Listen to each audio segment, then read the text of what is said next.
కడపలో జిల్లాలో మహాశివరాత్రి పర్వదినం సందర్భంగా శైవ క్షేత్రాలు ముస్తాబవుతున్నాయి. జిల్లాలో ప్రసిద్ధి చెందిన పొలతల, నిత్యపూజ కోన, భైరవ కోనలకు జిల్లా నుండే కాకుండా నెల్లూరు, ప్రకాశం జిల్లా, రాయలసీమ వ్యాప్తంగా భక్తులు తరలివస్తారు. వారికి ఎలాంటి అసౌకర్యం కలగకుండా ఆర్టీసీ ప్రత్యేక బస్సులను ఏర్పాటు చేసింది. అంతేకాకుండా ఆలయ పాలక మండలి సైతం సౌకర్యాలను ఏర్పాటు చేసింది. మహోత్సవాల సందర్భంగా ఎలాంటి అవాంఛనీయ సంఘటనలు తలెత్తకుండా పోలీసులు ప్రత్యేక బలగాలతో భారీ బందోబస్తును ఏర్పాటు చేశారు. జిల్లాలోని దైవ క్షేత్రాల శివరాత్రి పర్వదినాన్ని శివనామ స్మరణతో మారుమోగుతున్నాయి. ఇందుకు సంబంధించిన మరింత సమాచారం కడప నుంచి మా ప్రతినిధి యూసఫ్ అందిస్తారు. దేశవ్యాప్తంగా కూడా శివరాత్రి మహోత్సవాలను ఘనంగా నిర్వహిస్తూ ఉన్నారు. వేలాదిగా భక్తులు కూడా శైవ క్షేత్రాలను దర్శించుకునేందుకు బారులు తీరారు. ఇదే అంశానికి సంబంధించి శని త్రయోదశి నాడు వస్తున్నటువంటి ఈ శివరాత్రి విశిష్టత ఏంటి, దానికి ఉన్నటువంటి ప్రత్యేకత ఏంటని చెప్పేసి మనము స్వామివారిని అడిగి తెలుసుకునేందుకు ప్రయత్నం చేశాం. స్వామి, ఈ యొక్క శివరాత్రి విశిష్టత, కళ్యాణోత్సవాలు ఏ విధంగా జరగబోతా ఉన్నాయి? నా పేరు విజయ్ భట్టర్, కడప జిల్లా అర్చక పౌర సంఘం జిల్లా అధ్యక్షుడిని. మరియు ఈ మహాశివరాత్రి రేపటి రోజు అనగా మార్చి 8వ తారీఖు శుక్రవారం మహాశివరాత్రి పర్వదినాన్ని అత్యంత వైభవపేతంగా దేవాలయాల్లో ఏర్పాటు చేయడం జరిగింది.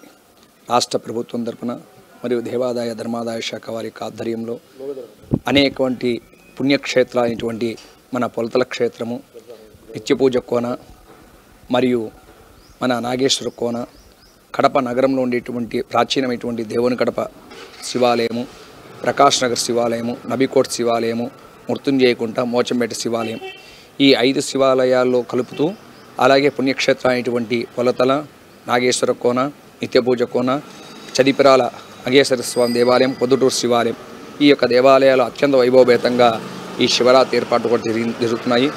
ఈ శివరాత్రి రోజు ఎవరైతే పరమేశ్వరుని దర్శించుకుంటారో, ఎవరైతే ఆ పరమేశ్వరునికి అభిషేకాలు చేస్తారో వారందరికీ కూడా సమస్తమైనటువంటి శుభఫలాలను కూడా చేకూరుస్తాయి.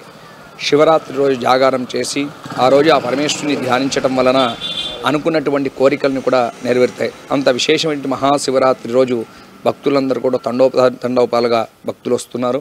ఇందుకు తగిన విధంగా దేవాదాయ శాఖ వారి యొక్క ఆధ్వర్యం ప్రభుత్వం తరపున మరియు జిల్లా యంత్రాంగం తరపున అత్యంత ఏర్పాటు చేయడం జరిగింది.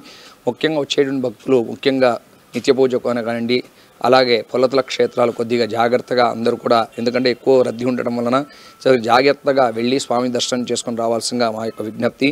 ఈ యొక్క కార్యక్రమంలో కూడా భక్తులందరూ కూడా పాల్గొని పెద్ద ఎత్తున ఈ యొక్క శివరాత్రి ఉత్సవాలు జయప్రదం చేయవలసిన కోరుతున్నాం. ఈ ముఖ్యంగా శివరాత్రి శుక్రవారం రావటం వలన ఆ పార్వతీదేవికి అత్యంత విశేషమైనటువంటి రోజు. ఈ శుక్రవారం ఎవరైతే ఈ శివరాత్రి రోజు స్వామివారిని దర్శనం చేసుకుంటారో వారికి ఇహ జన్మలో, పూర్వజన్మలో, జన్మలో చేసుకున్నటువంటి సమస్తమైనటువంటి పాపాలన్నీ కూడా తొలగి ఆ పరమేశ్వరుని అనుగ్రహం వల్ల కైలాస ప్రాప్తి కలుగుతుంది. అంత విశేషమైనటువంటి శివరాత్రి ఉత్సవాల భక్తులందరూ పాల్గొని ఆ పరమేశ్వరుని యొక్క అనుగ్రహం కలగాలని ప్రార్థన చేసుకుంటూ ఈ దేశాన్ని, రాష్ట్రాన్ని పాలిస్తున్నటువంటి రాజులకు కూడా సమస్తమైన శుభఫలాలు కూడా ఆ పరమేశ్వరుని యొక్క అనుగ్రహం వల్ల కలగాలని మేము ప్రార్థన చేసుకుంటున్నాం. ఓం నమః శివాయ.